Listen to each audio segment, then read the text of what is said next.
Hello everyone, आज हम फ्रांसीसी क्रांति के बारे में पढ़ेंगे।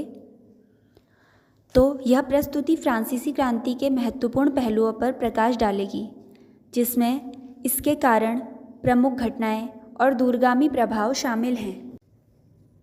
यह एक परिवर्तनकारी युग के रूप में सामने आता है। एक युग परिवर्तनकारी घटना। फ्रांसीसी क्रांति 1789 से 1799 ने न केवल फ्रांस को बल्कि पूरे यूरोप और दुनिया को बदल दिया। इसने राजशाही को समाप्त किया और स्वतंत्रता, समानता व भाईचारे के सिद्धांत को बढ़ावा दिया। क्रांति के आर्थिक कारण।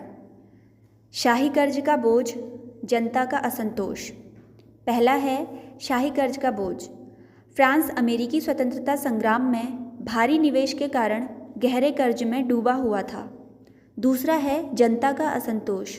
खराब फसल, बढ़ती कीमतें और उच्च करों ने आम जनता में व्यापक गरीबी और गुस्सा पैदा किया।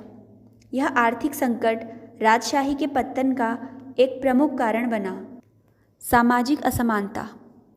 3 संप्रदायें थीं। पहला स्टेट पादरी वर्ग, दूसरा स्टेट कुलीन वर्ग, तीसरा स्टेट आम जनता। पहला स्टेट पादरी वर्ग, जो कि अल्पसंख्यक था। अल्पसंख्यक होते हुए भी उन्हें विशेषाधिकार प्राप्त थे और वे करों से मुक्त थे। दूसरा स्टेट है कुलीन वर्ग, संपदा और शक्ति में अग्रणी, इन्हें भी करों से छूट और विशेष अधिकार प्राप्त थे। तीसरा स्टेट है आम जनता। 97% आबादी होने के बावजूद उन्हें कोई राजनीतिक अधिकार नहीं थे और उन पर भारी कर लगाए जाते थे। बौद्धिक पृष्ठभूमि। इसमें ज्ञानोदय का उदय हुआ। विचारकों का प्रभाव और सामाजिक अनुबंध। विचारकों के प्रभाव में वोल्टेयर, रूसो और मॉन्टेस्क्यू जैसे ज्ञानोदय के दार्शनिकों ने तर्क, स्वतंत्रता और मानवाधिकारों के विचारों को बढ़ावा दिया। सामाजिक अनुबंध।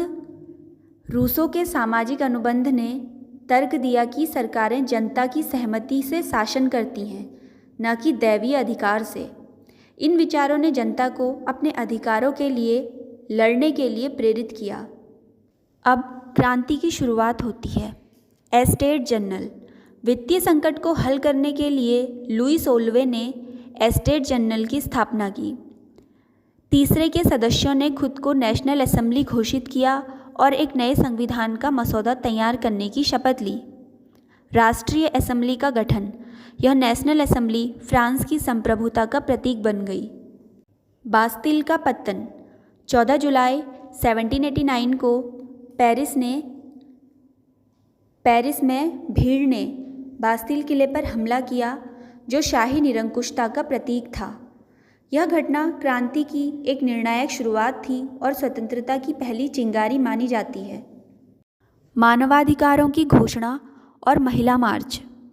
मानवाधिकारों और नागरिक के अधिकारों की घोषणा।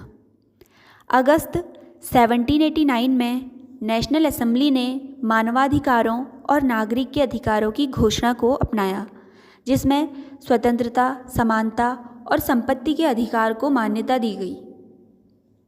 पेरिस की महिलाओं का मार्च। अक्टूबर 1789 में रोटी की कमी से क्रोधित हजारों पेरिस की महिलाएं वारसाय तक मार्च करके शाही परिवार को पेरिस वापस ले आई। आतंक का राज और नेपोलियन का उदय। आतंक का राज 1793 से 1794। मैक्सिमिलियन रोबेस्फियर के नेतृत्व में क्रांति ने अपने विरोधियों को आतंकित किया, जिसके परिणाम स्वरूप हजारों लोगों को फांसी दी गई। थर्मिडोरियन रिएक्शन।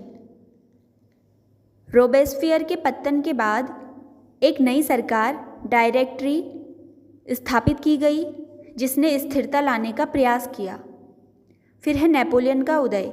1799 में नेपोलियन बोनापार्ट ने तख्ता पलटकर सत्ता संभाली, जिससे क्रांति का अंत हुआ और फ्रांसीसी साम्राज्य की शुरुआत हुई। फ्रांसीसी क्रांति की विरासत। फ्रांसीसी क्रांति ने दुनिया भर में राष्ट्रवाद, लोकतंत्र और मानवाधिकारों के विचारों को फैलाया। इसने कई देशों में राजनीतिक और सामाजिक सुधारों को प्रेरित किया।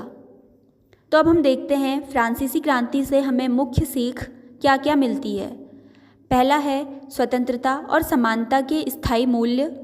दूसरा है जनता की शक्ति और राजनीतिक परिवर्तन की क्षमता। तीसरा है आर्थिक और सामाजिक न्याय का महत्व।